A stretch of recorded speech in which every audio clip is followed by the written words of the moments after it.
अस्सलाम वालेकुम मिलियनेरो, मैं हूं आज़ाद चाय वाला। मिलियनेरो, एक बहुत बड़ी गलतफहमी पाकिस्तान में ये है कि जो अमीर दिमाग का बंदा होता है वो यार कोई ज़्यादा ही सियाना होता है, ज़्यादा ही स्मार्ट होता है, खला से उतरा होता है। बट ऐसा नहीं है। अमीर लोग और अमीर दिमाग के बंदे शायद क्लास के वो फर्स्ट लेने वाले ना हों, नंबर्स बैक बेंचर्स हों, लेकिन उनके चंद उसूल होते हैं जो वो ज़िंदगी में अपनाते हैं, उन पर कायम रहते हैं, उनको अमली जामा पहनाते हैं, तो उस वजह से वो कामयाब हो जाते हैं। इसीलिए मैं आपके साथ ना शेयर करने जा रहा हूँ कि एक अमीर दिमाग का जो बाप होता है वो अपनी औलाद कैसे पालता है, और एक जो गरीब दिमाग का बाप होता है वो अपनी औलाद को कैसे पालता है। आप शायद किसी अमीर दिमाग के बाप की औलाद नहीं थे, लेकिन there is nothing stopping you from becoming a rich dad. ठीक है, अमीर दिमाग वाला बाप आपके बच्चे होंगे, ट्रीट देम लाइक दिस। सबसे पहली चीज़ ये है कि ये जो गरीब दिमाग का बाप होता है ना, ये अपनी औलाद को उसी लाइन पे लगाता है जिस पे वो होता है। डॉक्टर है तो डॉक्टर बनाएगा, इंजीनियर है तो इंजीनियर बनाएगा, सरकारी मुलाजिम है तो सरकारी मुलाजमत ही कहेगा कि उनको ये करनी है, उनको कुछ और नहीं करने देगा। ये बंदा जो होता है ना बड़ा रिजिड होता है। मैं अंग्रेज़ी लिखूंगा क्योंकि that's the language I know best. Okay, rigid. जबकि ये वाला जो बंदा होता है ये काफ़ी फ्लेक्सिबल होता है। ठीक है, ये अपने बच्चों पे दबाव नहीं डालता कि आपने ये बनना है, आप बस अच्छे इंसान बने, आपका जो दिल चाहता है उसमें आप जाएं। अल्टीमेट ये गोल ही होगा कि यार आप भी पैसा कमाओ। दूसरी चीज़ ये कि जो गरीब दिमाग का बाप होता है वो अपनी औलाद की जो तालीम की जिम्मेदारी किसी और पे फेंकता है। ठीक है, सो ही आउटसोर्सेस एजुकेशन। ठीक है, ये जी स्कूल वाले की जिम्मेदारी है, अपना टीचरों की जिम्मेदारी है, कॉलेज की जिम्मेदारी है, वगैरह वगैरह। लेकिन ये जो अमीर दिमाग का बंदा होता है ना, इसको पता होता है कि हर चीज़ रट्टे से नहीं मिलनी। ये बंदा यानी not just money related things, skills. मैं अपनी अगर क्या कहते हैं औलाद आपको बताऊं तो मैंने उनको पेंटिंग सिखाई है, मैंने उनको यार पीनट बटर बनाना सिखाया, मैंने उनको नटाला बनाना सिखाया, मैंने उनको घास काटना सिखाया, मैंने उनको छत मरम्मत करना सिखाया, मैंने उनको मुर्गियाँ पालना सिखाई हैं, बहुत सारी चीज़ें मैं उनको खुली छूट देता हूँ। And I teach them. मुझे पता है कि सारी जिम्मेदारी स्कूल की नहीं है, एजुकेशन की। तो आई क्लासीफाई माई सेल्फ इस कैटेगरी में। तो आपको भी ये कुछ करना है, that's what rich people do. अगर ये आउटसोर्स एजुकेशन करता है तो ये टेक्स पार्ट इन एजुकेशन। ठीक है, ये उसके बच्चे जो होते हैं उसकी तालीम में हिस्सा लेता है। ठीक है, तीसरी चीज़, ये बंदा पैसे कमाने को बुरा समझता है, अपनी औलाद को पैसे कमाने नहीं देता, उसको नीच समझता है। अब ये हम करेंगे, आई एम टॉकिंग अबाउट यार वो जो अमेरिकन नहीं करते, लेमनेड बेचना, बाहर एक शरबत की रेडी लगा देना, कुछ पुरानी चीज़ बेचना, कोई फ्रीलांसिंग के स्किल्स कुछ सीखना, कुछ भी करना, रेडी लगाना, वन डिश वाली मिलियनेयर वाली चीज़, इसको ये बुरा समझता है। ठीक है, तो इसको क्या कहेंगे अंग्रेजी में? डिलेड इनकम बोलते हैं। ठीक है, डिलेड या रिफर्ड इनकम बोलते हैं, डिलेड इनकम।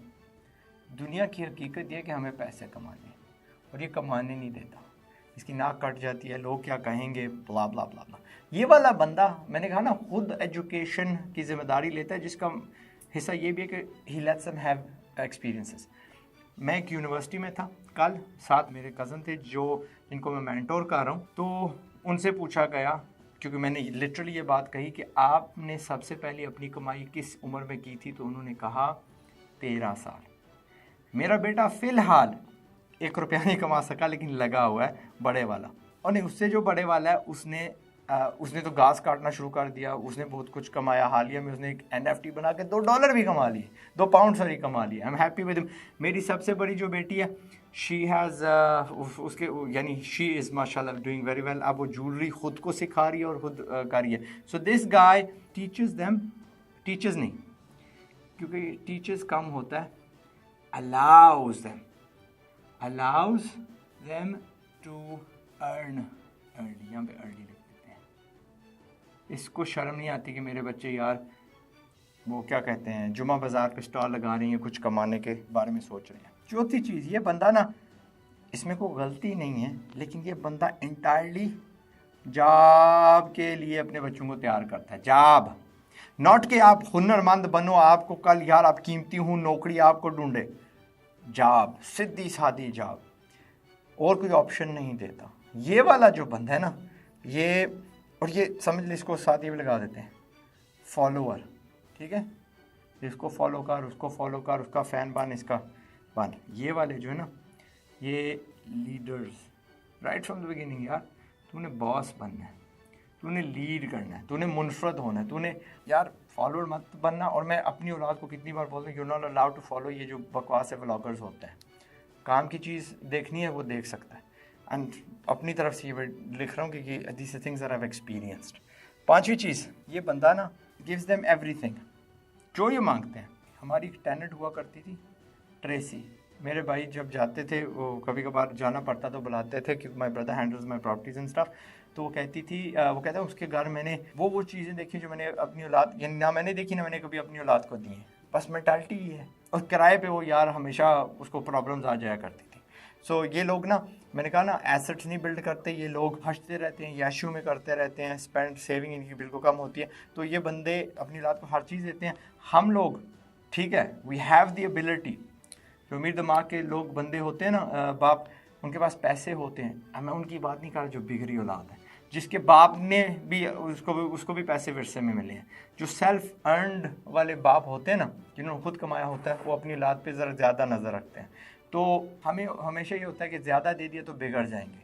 हमारे पास कम था एंड वो हमारे पास कम होना हमारे लिए एक बहुत बड़ा एसेट साबित होता है as we go. So we don't give them everything, हम उनको मौका देते हैं टू अर्न। ठीक है, वी डोंट गिव एवरीथिंग। यहाँ पे मुझे अनफॉर्चुनेटली तकब्बुर नहीं है, लेकिन मुझे वी बोलना पड़ेगा। डोंट गिव देम एवरीथिंग, फिर आपकी रात जो है ना बिगड़ी निकलेगी। Everything okay.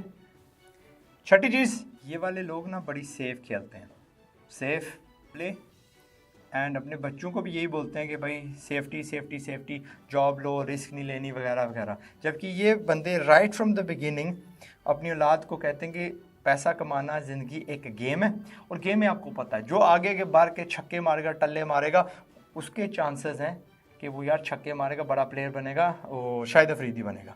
यस, आउट हो सकते हो। ये वाला भी आउट होता है ना, आउट होता है कि नहीं होता? ये वाला आउट होता है, लेकिन जाते वक्त छक्के भी मार जाता है। और ही इज़ नोन, अगर शाहिद अफरीदी की आप देखें, हिज एवरेज इज़ समथिंग कि मैं उनको कभी ना अपनी टीम में रखूँ। I am a man of having, यानी 10, 11, 12 जितने भी प्लेयर्स होते हैं एवरेज वाले रखा करो, ऑलराउंडर रखा करो। Shahid Afridi unfortunately as popular as he might be, मैं ना उनको रखूँ, बट दुनिया उनको जानती है। Boom boom Afridi, he gets hired in Australia, UK की लीग्स, इन हर जगह, ऑल ओवर द वर्ल्ड। ये वाले बंदे जो होते हैं ना, अपने बच्चों को रिस्क लेना सिखाते भी हैं और उनको धकेलते भी हैं और मौका भी देते हैं। दीज आर 3 इंपॉर्टेंट थिंग्स यहाँ पे।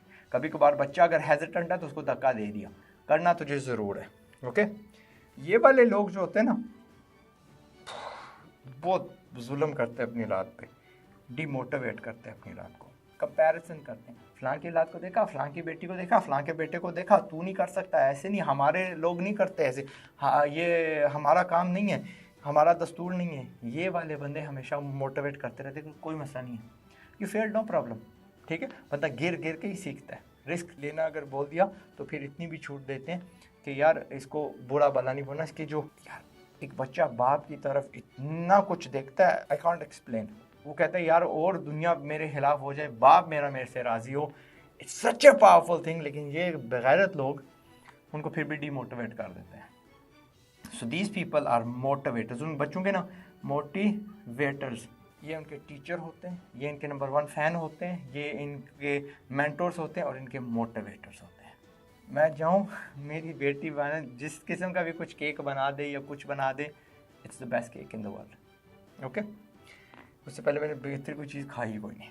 ये लोग जो है ना 8वें नंबर पे, दे हैव यार अब्सर्ड एक्सपेक्टेशंस। लगाते किसका पौधा है? आलू का। तो को क्या रखते हैं कि इस पे आम उगेंगे। ठीक है, अगर आपने पूरी ज़िंदगी एक्सपेक्टेशंस, एक बंदे को यही कहा कि तेरी सबसे बड़ी जो एस्पिरेशन है, आपका सबसे बड़ा ख्वाब जॉब है, आप वो रट्टा करोगे, क्या कहते हैं उसको, फलने फूलने ना दिया, उनको अर्ली कमाने ना दिया, ज़िंदगी चखने ना दिया, उसको हर आसाइश दे दी, उसको बुरी आदत डाल दी कि भाई द वर्ल्ड ओज यू समथिंग, सेफ प्ले किया, डिमोटिवेट करते रहे, तो फिर आप क्यों तवक्को रखते हो कि यार इससे आम बड़े बड़े चौंसे निकलेंगे? दैट्स, यानी इनकी एक्सपेक्टेशंस अनरियलिस्टिक होते हैं। जबकि ये वाला जो है ना, इसके एक्सपेक्टेशंस रियल होते हैं। मैंने बहुत सारे अमीर लोगों की औलाद को अपनी ड्रीम फॉलो करते हुए ऐसे देखा है कि वो माकूल सी इनकम कमाते हैं, बट दे आर हैप्पी। ठीक है, दे आर हैप्पी, रियलिस्टिक। बच्चे तू हैप्पी होना है, तूने बस यानी कम कमा के बेशक दुनिया की हेल्प करनी है। ओके, सो अगर ये अब्सर्ड एक्सपेक्टेशन देता है तो ये बच्चों को रियलिस्ट बनाता है, रियलिस्ट। और पाकिस्तान में रियलिस्ट की बहुत शदीद कमी है। मैं कहता हूँ खान को भूल जाओ। अगर आप कहते हो कि खान साहब पूरे मुल्क को चलाने में नाअहल हैं, तो भाई आप एक ख़ानदान को नहीं चला सकते, आप इतने नाअहल हैं। आप एक ख़ानदान को गुर्बत से नहीं निकाल सकते, उसकी कश्ती का यानी वो रुख नहीं बदल सकते। और फिर आपको किसने हक दिया? आई थिंक यार आपको ना चुल्ली बार क्या होता है, पानी में ना डूब जाने चाहिए, because you are that crap. ठीक है, यानी आपको शर्म नहीं आती कि यार आपकी औकात है क्या, दैट यू टेल समबडी, जो कोई भी पॉलिटिशियन हो, कि यार ये ऐसे नहीं कर सका when you have done nothing अपनी फैमिली के लिए, अपने लिए नहीं कुछ कर सके। ठीक है, and that's a major problem. हमारे रियलिस्ट कोई नहीं है भाई। खान महंगाई कर रहा है, ये नहीं पता कि खुद कोड़े हो, कुछ एक चीज़ नहीं बनाई, एक पाई नहीं आपने बाहर से कमाई। आखिरी चीज़, ये बंदा ना मरते वक्त अपनी फैमिली पे बोझ यानी छोड़ के जाता है, कर्ज। ठीक है, लायबिलिटीज़।